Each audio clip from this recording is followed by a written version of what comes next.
En Afrique, l'épidémie de choléra continue de frapper durement. En mai 2025, le continent recensait plus de 130 000 cas et 2700 décès, représentant plus de 60% des infections mondiales. Dans une mobilisation sans précédent, 20 pays africains touchés par le choléra ont tenu, le 4 juin 2025, une réunion de haut niveau à l'appel du Centre africain de contrôle et de prévention des maladies CDC Afrique, sous la supervision du chef de l'État zambien, Hakainde Hichilema. L'objectif était de coordonner la riposte face à une épidémie qui ravage le continent avec une concentration de 60% des cas mondiaux et plus de 90% des décès.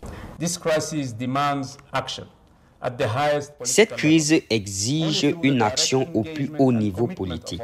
Seul l'engagement direct de nos chefs d'État et de gouvernement nous permettra de mettre en place une réponse décisive à cette épidémie et d'atteindre l'objectif d'éradication du choléra en Afrique d'ici 2030. Cela nécessitera un changement de cap à l'échelle continentale, un leadership audacieux, des investissements soutenus, des réponses nationales intégrées et supervisées au plus haut niveau, ainsi qu'une coordination continentale solide.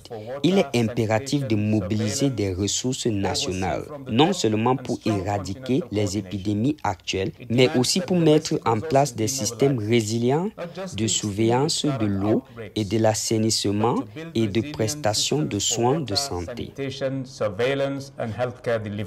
Les chefs de l'État insistent sur l'urgence d'investir dans les infrastructures d'eau, d'assainissement et de santé. Au-delà de l'urgence sanitaire, souligne-t-il, c'est aussi une question de dignité et de souveraineté. Une série d'engagements a été adoptée, notamment le renforcement de la surveillance transfrontalière, la mobilisation des ressources internes, le partenariat avec le secteur privé et la reddition des comptes au plus haut niveau.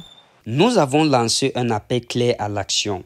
Nous devons maintenant agir en augmentant les investissements nationaux, en renforçant la coordination transfrontalière et en adoptant des réponses communautaires. L'Afrique a besoin d'un IMST continental, d'un plan communautaire et d'un cadre de responsabilisation unique. Au regard de cette situation critique, exacerbée par l'insécurité, le manque d'infrastructures en eau, assainissement et hygiène et une grave pénurie de vaccins, le CDC Afrique estime que seulement la moitié de 54 millions de doses nécessaires sont aujourd'hui disponibles. Un déficit que les partenaires techniques comme l'OMS, Gavi ou l'UNICEF s'engagent à combler, notamment via l'accélérateur africain de fabrication de vaccins.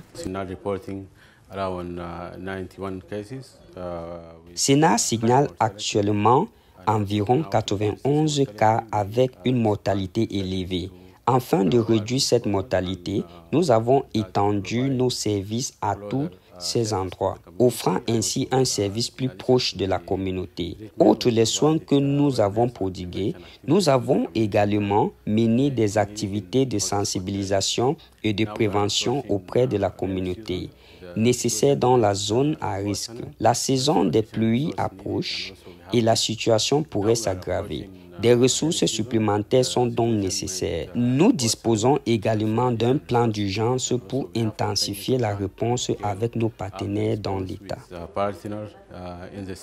Ce sommet continental constitue, selon les chefs d'État et de gouvernement, une étape clé vers l'éradication du choléra d'ici 2030, objectif partagé par les États africains, leurs institutions et leurs partenaires. Une riposte unifiée pour transformer une crise sanitaire en levier de développement durable.